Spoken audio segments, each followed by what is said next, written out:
31 तारखेला स्थानिक वातावरणाचा पाणी अमरावती जिल्ह्याच्या उत्तर भागांमध्ये मोजक्या ठिकाणी आहे. नागपूरचा समावेश त्याच्यामध्ये आहे.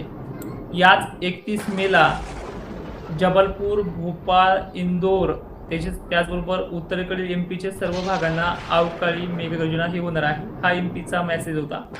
पण 2 जूनच्या आसपास 1-2 जूनच्या पिरियडमध्ये जे काही भोकरदन, जाफराबाद, साखरखेडा, लोणार, मेहकर त्याचबरोबर जालन्याच्या उत्तरेकडील भागांना पोषक परिस्थिती निर्माण होणार आहे. आणि ही परिस्थिती 2 ते 3 दिवस राहू शकते. 31 तारखेला काही प्रमाणात, पण 2 जूनपर्यंत अनेक ठिकाणी दमदार पाऊस होणार आहे. या पावसात वादळी वारे, अवकाळीपणा किंवा विजांचा धोका मॉडेलनुसार तरी व्यक्त होत नाहीये. परिस्थिती मान्सूनबाबत जर बघायला गेली तर 30 तारखेपासून पश्चिम आणि पूर्व वारे मान्सून टाईपच वाहतील, पण याला मान्सून म्हणून घोषित करता येत नाही, कारण की मान्सून अजूनही केरळपर्यंत रखडलेला आहे. कोणत्याही क्षणी केरळात दाखल झाला अशी बातमी आज संध्याकाळपर्यंत येऊ शकते, कारण की ती शासनाचं काम आहे, ते आपण घोषित करू शकत नाहीये. मात्र 1 जूनला आणि 2 जूनला असा आउटलुक होणार आहे, असं पूर्ण इंटरफेस महाराष्ट्राचा होणार आहे की 2 जूनचा जो काही पाणी असेल तो अकोला आणि बुलढाण्याच्या बऱ्हामपूरकडील साईडमध्ये, जो काही मलकापूर असेल, ज्या भागांना आतापर्यंत थेंबही नाही पडलेला अशा भागांना, भुसावळ साईडच्या उत्तर भागामध्ये पण वारे सुद्धा थंड आणि टेम्परेचर चांगल्याच पद्धतीनं 4 ते 5 अंश सेल्सिअसने कमी करणारी जी कंडिशन असेल. बरं ठीक आहे, 2 जूनचा पाणी कुठे कुठे आहे पहिले आपण याच्याकडे लक्ष देऊया. कमी प्रमाणात पण एक मान्सूनचे काळेपडूक असल्यासारखे आणि एक मध्यम स्वरूपाचा पाणी होणार. कारंजा, लाड, यवतमाळ, पुसद, डिग्रज, हिंगोली, यवतमाळ, हिमायतनगर, हिंगणघाट, वर्धा, अमरावती, तुमसार परिसर, गोंदिया, नागपूर, भंडारा या भागामध्ये छत्रपती संभाजीनगरच्या कन्नडकडील बाजूंना याची व्याप्ती मोठी नाहीये, पण अनेक ठिकाणी ह्या धारा उतरतील. आणि मिरची उत्पादकांना, उन्हाळी पीक उत्पादकांना 2 जून पासून टेम्परेचर लॉस चांगल्या पद्धतीनं आणि मान्सूनचे वारे, मी तर एवढं म्हणेन हे जे वातावरण आहे हे मान्सूनचंच आहे की काय असा फील तुम्हाला त्या दिवशी जाणवू लागेल. म्हणजे मेघगर्जना, गरमाट, वादळी वारे, अवकाळीची कंडिशन ही 2 जून पासून नाहीये, पण अशा प्रकारचं वातावरण आहे. परभणी जिल्ह्यातील उत्तरेकडील भागांना जिंतूर, हिंगोलीचे सुद्धा वसमत वगैरे पट्टे, कळमनुरी पट्टे, रिसोड पट्ट्यांना सुद्धा याच 2 जूनला रिमझिम पाण्याचा शितकारा हे पाहायला मिळणार आहे. चंद्रपूरचा समावेश आहे, नांदेडचा समावेश आहे, बीड जिल्ह्याचा सुद्धा अंबड, शहागड, गेवराई, पाथरवाला जे काही पट्टे आहेत, घनसावंगी पट्टा आहे, आष्टी, परतूर, मंट्या संगट या 2 जूनच्या वातावरणाची हलकी रडार सिस्टीम बनणार आहे. पुणे परिसरात वाऱ्याचा जोर जास्त राहील ह्या 2 जूनला, कारण की तळ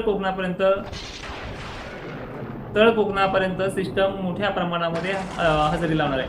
सांगलीसाठी गुड न्यूज नाहीये, मात्र सांगलीच्या अनेक भागांमध्ये या हलक्या शुल्कावर त्याच्यावरती पेरणी होईल अशी कंडिशन नाहीये. मात्र 2 जूनला हा बदल अपेक्षेपेक्षाही बरा पाहायला मिळतो आणि सगळ्याच भागामध्ये जे आभाळ आहे हे लॉस, जी काही टेम्परेचर लॉस करणारी कंडिशन आहे ह्या आभाळामुळे अनेक ठिकाणी चांगल्या पद्धतीची कंडिशन आहे. आता थोडक्यामध्ये पण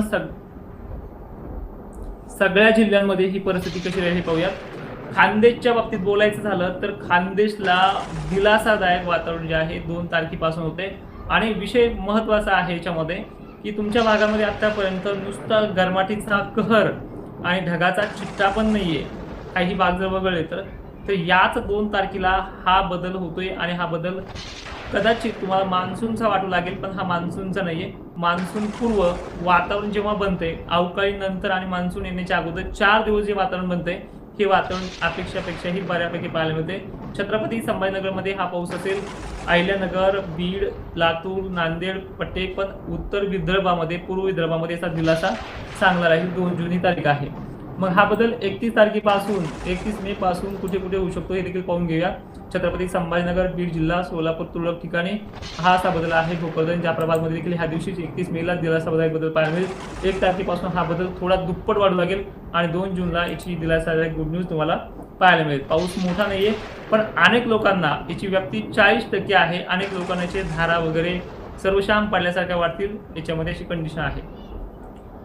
3 जूनला मान्सून महाराष्ट्राकडच्या तळ कोकणामध्ये 4 किंवा 5 जूनच्या आसपास धडक देईल अशी शक्यता आहे. आता बातम्या वेगळ्या येतात, रखडला वगैरे, त्यांचं माझं कधीच बनत नाहीये आणि तुम्हाला माझं तुमचं पडत नसेल तर पाहायला सुद्धा येऊ नका, कारण की खूप आहेत. सकाळी एक बातमी, संध्याकाळी एक बातमी, आभाळ आलं की लगेच चेंज होते.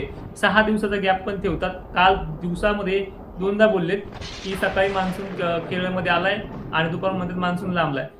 त्यांचा माझा कधीच संबंध येत नाही. त्यामुळे ज्यांना पटतंय त्यांनी दुर्लक्ष करू नका आणि ज्यांना पटत नाही त्यांनी दुर्लक्ष आवर्जून करा. ठीक आहे. तर यापुढे ही परिस्थिती कशी दाखल होईल, कशी महाराष्ट्रामध्ये हालचाल असेल हे देखील पाहूयात. हा 2 जून पासून होणारी वातावरणाची जी काही मोठी सिस्टम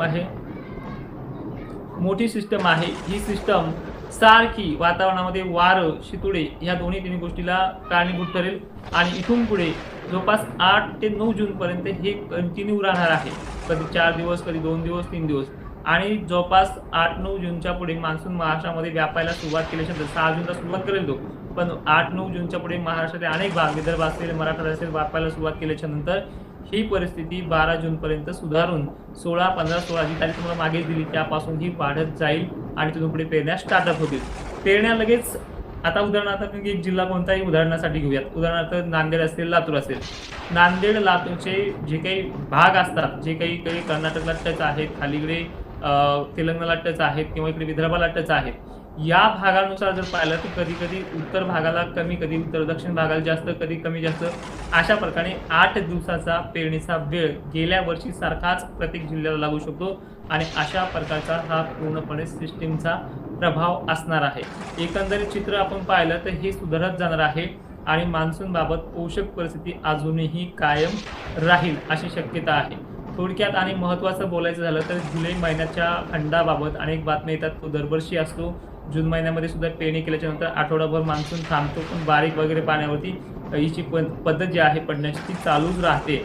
आणि सगळ्यात यापेक्षाही महत्त्वाचं म्हणजे ज्यावेळेस आपण पेरणी करतो, ज्यावेळेस पेरणीच्या अगोदर जो निर्णय घेतो तो निर्णय तुमचा आणि वैयक्तिक असावा.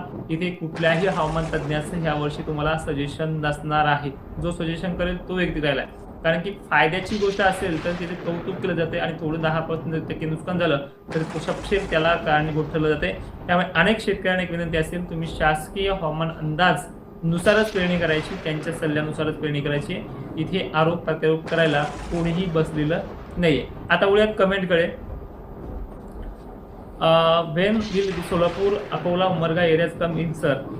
ओके, आपल्या भागामध्ये सोलापूर परिसरामध्ये जी काही परिस्थिती आहे सध्याच्या काळामध्ये किचकट आहे. तुम्ही 2-4 ठिकाणी जर पाऊस पडला तो मानत नाहीये आणि तो पावसाला तुम्ही तुरळक ठिकाणी जर आपण नाव दिलं तर तो तुरळक ठिकाणी चालतो.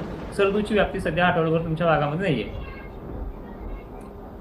When is the rain in Mahur area. तुम्ही इंग्रजीमध्ये टाकताय का ट्रान्सलेट होऊन यायला मला हेच कळणार.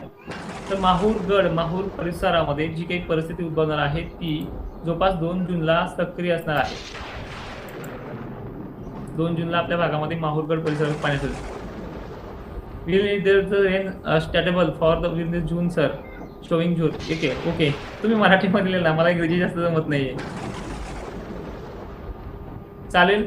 तर थोडक्यामध्ये आणखीन सांगेन, 2 जूनला अकोला, अमरावती, नागपूर, चंद्रपूर, वाशिम जिल्हा, यवतमाळ परिसर, छत्रपती संभाजीनगर, जालना उत्तरेकडील भाग, जालना पूर्वेकडील भाग, अहिल्यानगर पूर्वेकडील, पैठण, गंगापूर हे देखील भाग आहेत.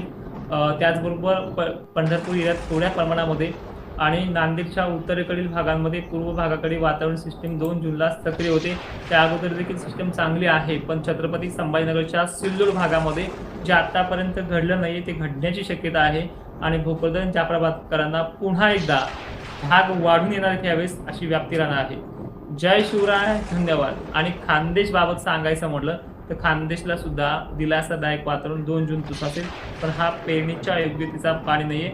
आणि विशेष महत्त्व म्हणजे आणखी बऱ्याच जणांना मान्सूनच्या लॉंग टर्म अंदाजाची आवश्यकता वाटते. तर लक्षात घ्या की जून जुलै मिडियम रेंजमध्ये वर्कआउट करणारा मान्सून ऑगस्टमध्ये 20-25 दिवसाचा खंडही घेऊ शकतो आणि त्यानंतर रिटर्न मान्सून गेल्या वर्षीच्या पावसाची बरोबरी करणारा जवळपास महाराष्ट्रामध्ये 22 जिल्ह्यांचा रडार आहे. 22 जिल्ह्यांना गेल्या वर्षी इतकाच मान्सून पडेल. दुष्काळ परिस्थिती खरं तर नाहीच, पण ठीक आहे, माध्यमांनी व्यक्त केलंय आणि अजूनही हे आपला एक तोंडी बोलताय की त्यांच्यावर आम्हाला भरोसा नाही, एक तोंडी म्हणतात त्यांनी असं सांगितलं, तू कसं